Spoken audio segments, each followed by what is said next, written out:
जरा सोचिए, आप सत्संग में बैठे हैं और महापुरुष आपकी तरफ चले आ रहे हैं और तभी वो आपके हाथ में प्रसाद का एक टुकड़ा रखते हैं, शुद्ध दिव्य प्रेम से भरा हुआ। लेकिन अचानक आपके मन में एक सवाल उठता है, मैं इसे खाऊं या ना खाऊं? मुझे ये पसंद तो नहीं है। मैं तो फलारोग का मरीज हूं। मुझे तो ये सेहत में हानि पहुंचा देगा। तो इस साखी में हम जानेंगे कि प्रसाद सतगुरु और शिष्य के बीच में जो प्रेम की कड़ी है उसे कैसे पुष्ट करता है।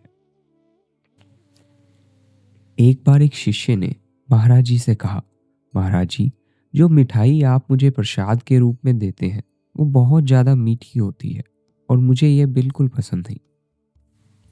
महाराज जी ने कहा, यदि हम सतगुरु से प्यार करते हैं तो उनकी दी हुई दात, उनका दिया हुआ प्रसाद पाकर हमारा मन खिल उठना चाहिए। उनके हाथों द्वारा दी हुई चीज को पसंद करना या नापसंद करने का तो सवाल ही पैदा नहीं होता। ऐसे सवाल जब पैदा होते हैं जब देने वाला सच्चा गुरु ना हो या लेने वाला सच्चा भक्त ना हो। फिर प्रसाद सच्चा प्रसाद नहीं होता। नहीं तो ये कैसे हो सकता है कि सतगुरु हमें कोई चीज दे और वो हमें अच्छी ना लगे। हम हर वक्त यही मांगे कि हमारे अंतर में सतगुरु हमें प्यार और श्रद्धा दे जो दिनों दिन बढ़ती चली जाए। आपने जो ये बात कही है इसमें या तो शिष्य का कसूर है या गुरु का या फिर प्रसाद का।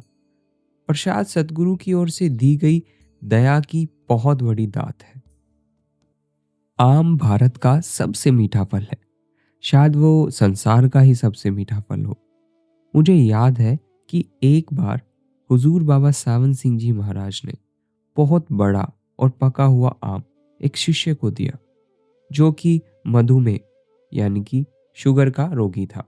अब इस बात पर वो बड़ा असमंजस में पड़ गया। वो व्यक्ति मेरे पिता संत कृपाल सिंह जी के पास आया और पूछा, अब मैं इस प्रसाद का क्या करूं? संत कृपाल सिंह जी महाराज ने कहा, भाई साहब, ये प्रसाद है, परमात्मा का दिया हुआ। यह सुनकर उस व्यक्ति ने आम खा लिया और उसे कोई हानि नहीं हुई। यह तो पूर्ण शरणागति या सद्गुरु के हवाले होने की अवस्था है। जैसे कि तेरा बहाना मीठा लागे के सिद्धांत पे आधारित है। एक और शिष्य ने तभी पूछा, जब सतगुरु प्रसाद में कोई मिठाई शिष्य को देते हैं जो कि उसे पसंद ना हो तो क्या वो शिष्य की परीक्षा लेते हैं? महाराज जी ने कहा, अरे भाई, परीक्षा का कोई सवाल ही नहीं। सतगुरु दया मेहर के वशीभूत होकर प्रसाद देते हैं। वह प्रेम का उपहार है। फर्ज करो अगर हमारे सतगुरु प्रियतम हमें कोई चीज दे या फिर वह उस चीज को उठाकर फेंक दे जो उनके लिए काम की ना हो, जैसे कोई किताब, फल, फूल या कुछ और, तो एक सच्चा शिष्य लपक कर उसे उठा लेगा, उसे चूमेगा, अपनी आंखों से, अपने मस्तक से उसे लगाएगा।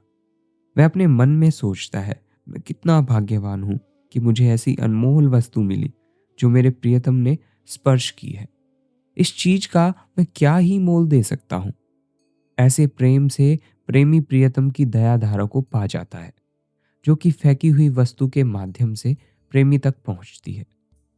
सतगुरु इस बात का फैसला कर सकते हैं कि शिष्य को क्या दिया जाए। वे क्या चीज देते हैं, क्यों देते हैं, इस बारे में हम कुछ नहीं जानते।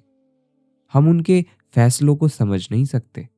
इसलिए जो भी चीज वो हमें दे उसे हमें बड़े भाव से ग्रहण करना चाहिए। हमारे हुजूर पुन्नूर ने एक बार माननीय भद्रसेन जी को, जो कि मधुमेह के रोगी थे, एक पका हुआ केला प्रसाद में दे दिया। तभी किसी ने महाराज जी के कान में कहा, महाराज जी, केला तो मधुमेह के रोगियों के लिए हानिकारक समझा जाता है। महाराज जी भद्रसेन जी की ओर मुड़े और कहने लगे, क्या आप मेरे हाथ से ये केला लेना पसंद करेंगे? जानते हो भद्रसेन जी ने क्या किया? कहने लगे, महाराज जी, आपके हाथों से तो मुझे जहर का प्याला भी मिले और मुझे पता हो कि उस प्याले में जहर है, तब भी मैं उसे बड़े प्यार से ग्रहण करूंगा। यह है एक सच्चे प्रेमी की मिसाल। यह है एक सच्चे प्रेमी का जवाब। सद्गुरु हमें जो भी कुछ देते हैं अपनी इच्छा से देते हैं। वह इसलिए देते हैं क्योंकि उन्हें हमसे प्यार है। हम उस प्यार के उपहार को उस दया मेहर के साथ लें जो उसमें भरी हुई है। हमें उसके प्रति कृतज्ञ होना चाहिए, उसे ग्रहण करना चाहिए। अंग्रेजी भाषा में जी से शुरू होने वाले 3 शब्द हैं, ग्रेस, गिफ्ट और ग्रेटिट्यूड, जो साथ साथ चलते हैं।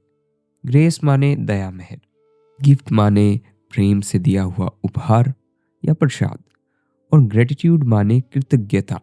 आपको इस बात का अंदाजा है कि सतगुरु के प्रसाद के पीछे कितनी जबरदस्त ताकत काम कर रही होती है। एक बार मैं हुजूर पुनूर के साथ एक सत्संगी के घर गया। उन्होंने महाराज जी के सामने एक समस्या रखी। वे कहने लगे, प्रसाद पर कीड़ियां चढ़ गई हैं, अब मैं इसका क्या करूं? महाराज जी ने कहा, प्रसाद को उठाकर धूप में रख दो। जब कीड़ियां उसमें से निकल जाएं तो प्रसाद उठाकर खा लेना। थोड़ी देर बाद महाराज जी कहने लगे, वे कीड़ियां कितनी भाग्यशाली है जिन कीड़ियों के मुंह में प्रसाद का थोड़ा सा भी अंश गया है।